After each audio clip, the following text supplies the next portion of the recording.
안녕하십니까, 알림이 황희두입니다. 시작하기에 앞서 유튜브 커뮤니티에도 글을 남겼듯이 일베에 관련해서 계속해서 법적 대응이 진행 중입니다. 오늘 오전에 경찰서에서 연락이 오기도 했는데요. 시간은 오래 걸릴지라도 결국 특정대사 한 명씩 연락이 오고 있습니다. 익명의 뒤에 숨어 패드립 남발하던 악플러들은 금융치료만이 답이라고 생각을 하고요. 요즘 너무나 바쁜 일상을 보내고 있지만 계속해서 달리도록 하겠습니다. 추가적인 소식들 계속해서 전해드릴 예정이고요. 그리고 민주당 미디어혁신특별위원회 6차 회의 어제 열렸는데 중간 보고를 전해드리겠습니다. 김용민 최고위원이 공개 발언을 해서 그걸 좀 간략하게 핵심만 전해드릴 예정인데요. 우선 지난 17일간의 특위활동 중간 보고를 드리게 됐습니다. 핵심은 언론 공정성 회복과 미디어 환경 개선, 소통은 폭넓게, 결단은 단호하게, 실행은 신속하게 진행할 것이고요. 그간 이해관계자와 관련 단체 및 전문가분들과 10차례 넘게 만나서 속 깊은 말씀을 나눴습니다. 그 중에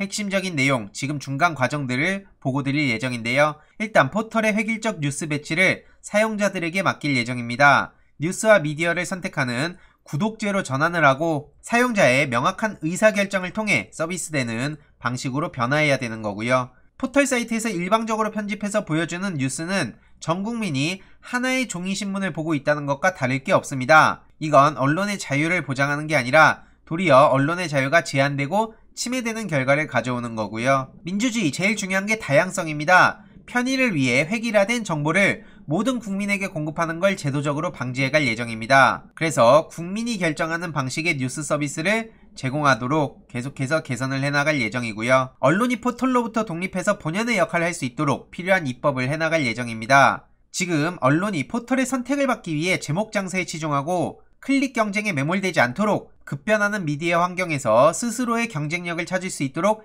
제도로도 점검해서 보완해 나갈 예정이고요. 그리고 다음으로 허위 조작 정보 실효적 피해 구제 제도를 마련하고 있습니다. 정정보도 청구 등이 있는 경우 즉시 그 청구가 있다는 사실을 기사에 표시하도록 하고 피해자가 열람 차단 청구를 통해 허위 조작 정보가 무분별하게 확산되는 걸 막겠습니다. 특히 손해배상 책임을 강화할 예정이고 손해액을 산정하기 어려운 경우 허위 조작 보도에 대해선 손해액을 3천만원 내지 5천만원으로 추정하고 인정되는 손해액의 3배 내지 5배를 배상하도록 해서 허위 조작 정보를 통한 부당한 이익을 취득하는 일이 없도록 마련하고 있고요. 다만 정무직 공무원이나 대기업 임직원에 대해서는 악의적인 목적까지 있는 경우에만 위 배상 방법이 적용되도록 할 예정입니다. 그래서 언론의 권력 감시와 견제 기능이 위축되지 않도록 준비 중이고요. 신속한 언론 조정 신청 처리를 위한 언론중재위원수를 대폭 늘려 피해 조정이 신속히 이뤄지도록 할 예정입니다. 다음으로 공영방송 지배구조 개선안에 대해서도 말씀드리겠습니다. 집권 여당이 먼저 기득권을 내려놔야 국민이 공감하는 미디어 혁신을 이룰 수 있다라는 말씀에 공감하며 정치적 후견주의 타파에 앞장설 예정입니다. 지금까지 정치권에서 관행적으로 추진해왔던 KBS, EBS, MBC 대주주인 방송문화진흥의 이사 추천을 제도적으로 정비하고 있고요. 특히 6월 통과를 목표로 추진 중입니다. 그래서 공영방송을 정권이 아닌 국민께 돌려드리고 공공성과 경영책임을 강화하는 형태로 제도를 정비하고 있고요. 앞으로도 소통을 더욱 넓게 하면서 이를 바탕으로 국회의 의무를 다할 예정입니다. 미디어 혁신을 위해 의견이 있는 분들이라면 누구와도 만나서 소통을 할 예정이고요. 핵심은 지속적으로 포털 사이트 뉴스 공정화, 그리고 허위 조작 정보의 방지 대책, 그리고 표현의 자유와 언론의 독립성, 그리고 급변하고 있는 미디어 환경을 발전시키기 위한 미디어 환경 개선에 이런 다양한 논의를 계속해갈 예정입니다. 그리고 이준석 신인 국민의힘 당대표도 과거에 이런 말을 했습니다. AI 뉴스 편집이 설계한 사람의 의도와 무엇에 최적화되느냐에 따라 결과가 다를 수 있다라고 한 거죠. 이제 공당의 대표로서 포털의 뉴스 서비스, 공영방송 지배구조, 허위 조작 정보의 실효적 피해 구제에 대한 명확한 입장을 밝히고 민주당의 개혁안에 적극 동참하기를 촉구하고 있고요. 그래서 변화한 민주당, 달라진 민주당의 모습을 체감할 수 있도록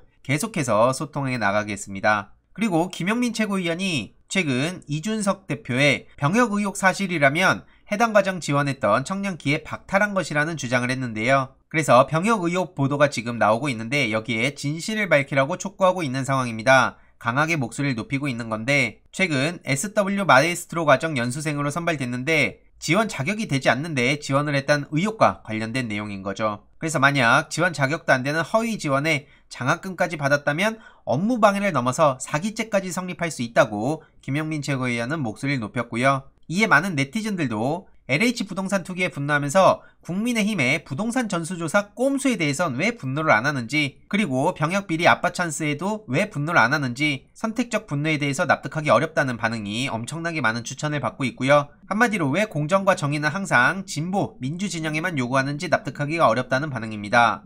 이외로도 특히 조국 전 장관한테 뭐라 했던 이준석 대표야말로 금수저의 아빠 찬스 의혹 투성이 아니냐. 그런데 의혹이 있는데 검사가 제대로 안 움직인다. 이외로도 국민의힘에 군대를 안 간 사람들이 너무나 많다. 이런 지적들도 같이 이어지고 있는 상황입니다. 이에 이준석 대표는 한참 동안 침묵하다가 방금 전 오후에 입장을 밝혔습니다. 한마디로 10년 전에 이미 끝난 얘기다. 강용석 씨가 과거에 문제 제기를 했을 때 이미 다 끝난 얘기다. 이런 얘기인 거고요. 하지만 이에 대해서 김용민 최고위원은 추가적인 입장을 밝힌 상황입니다. 한마디로 이준석 대표가 10년 전 끝난 일이라고 하는데 그건 병역법 위반 문제였고, 지금 김용민 최고는 업무방해와 사기 의혹에 대해서 해명을 요구한다는 거죠. 명백히 다른 사안이라고 이렇게 핵심을 짚은 겁니다. 이에 대해선 추가적으로 어떤 입장이 나오는지 지켜보고 소식을 전해드릴 예정입니다. 이해로도 지금 이준석 대표가 여러모로 많이 논란에 휩싸이고 있는데요. 최근엔 또 박근혜 조롱 논란에 휩싸인 상황이죠. 박근혜 퀴즈로 2시간 만에 박근혜 씨한테 빠졌다.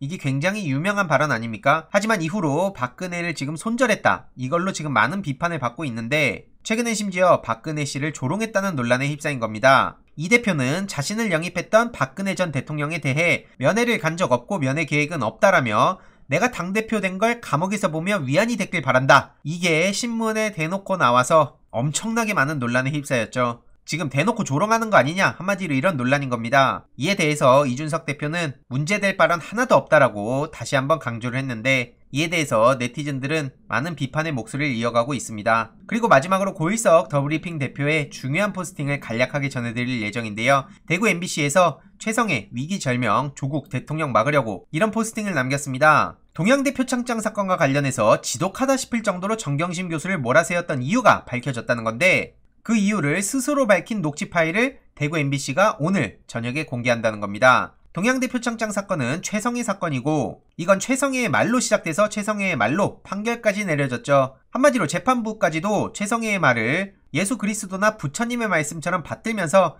그에 반하는 증언과 증거들은 모조리 밟아버렸다는 거죠. 가장 중요한 근거가 최성해가 정경심과 조국에게 불리한 증언을 할 이유가 없다는 건데, 심지어 최성해가 진술한 김병준 등 자유한국당 인사들 만났다, 이런 사실마저도 부인하면서 내가 표창장 내준 적 없다, 내가 모르면 그 표창장은 없는 것이라는 최성해의 말이 절대적으로 옳은 것으로 추켜 세우고 오로지 그 증언만을 토대로 정경심 교수에게 유죄를 선고한 거죠. 하지만 대구 MBC 취재 결과 최성해가 의도적으로 불리한 증언을 했다는 근거가 확인이 됐다는 거고요. 대구 MBC는 육성 녹음까지 확보했다고 합니다. 한마디로 표창장 위조할 이유도 없었고, 방배동엔 스캐너도 컬러 프린터도 없었고, 정경심 교수는 방배동에 있었고 1호 PC는 동양대에 있었고, 당일에 PC 1호를 만지지도 않았고, 가장 중요한 증거라는 1호 PC에는 표창장 완성본도 없었고 출력 기록도 없다는 사실이 총체적으로 밝혀진 지금 재판부가 유죄를 내리려면 오직 하나 남은 근거가 최성해 진술의 신빙성입니다.